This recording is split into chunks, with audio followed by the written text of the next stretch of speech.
Good afternoon, guys. I'm bringing you back to show you another way that I'm going to use date paste in the place of sugar.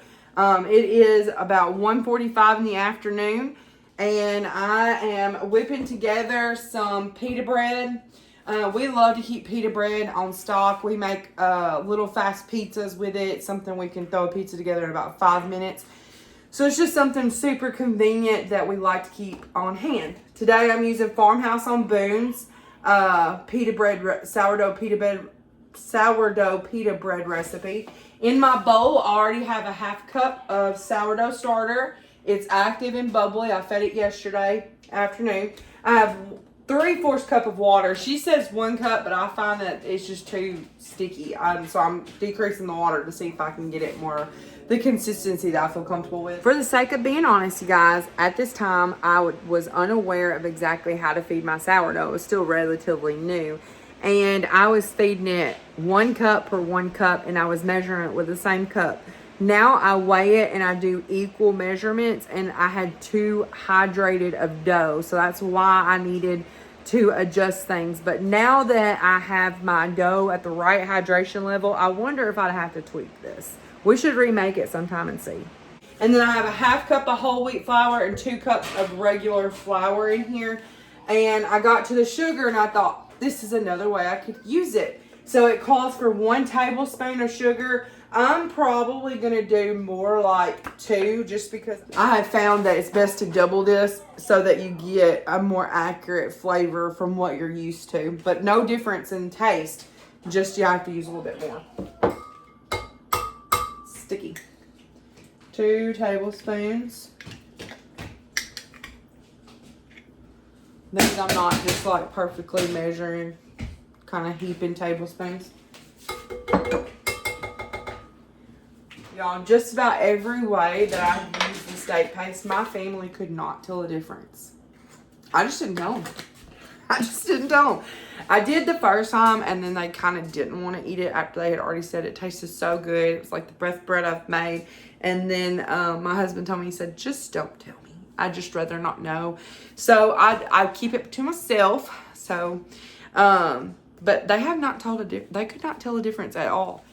I'm actually going to do 2 tablespoons of coconut oil, even though her recipe calls for olive oil, just because I love coconut oil.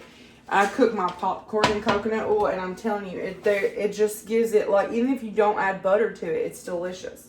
So that's what I'm going to be doing. Here we are about probably a year later or so.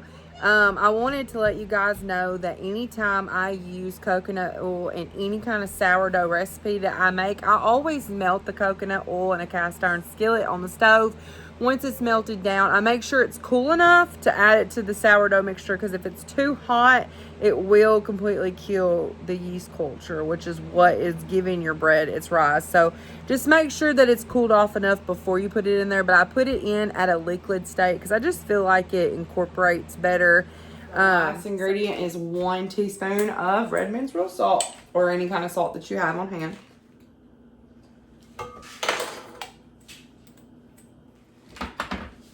Alright, so while I'm waiting for this coconut oil to heat up, I wanted to tell you guys, this right here, if you've never made bread, this is where to begin. This is not where I began, but I began with, I saw a lady on YouTube and she got me into bread making, and it was sweet bread.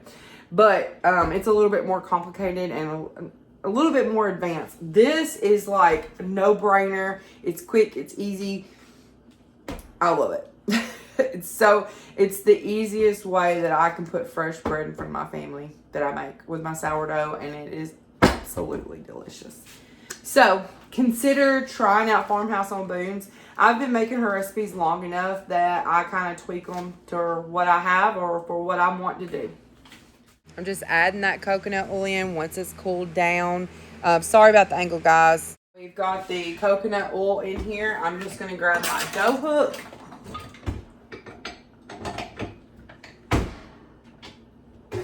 Here's a prime example of modern convenience. It's so nice to have a stand mixer. I'm letting the machine do all the work as I tidy up the kitchen.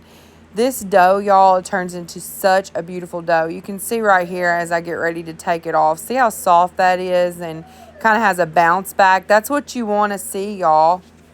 All right, so we've mixed this. We have let it knead for about 10 minutes. This is perfect. I'm going to oil this bowl with some of my olive oil mixture, and I'm going to let it set for 4 to 6 hours, and I'll bring you back for the rest of this.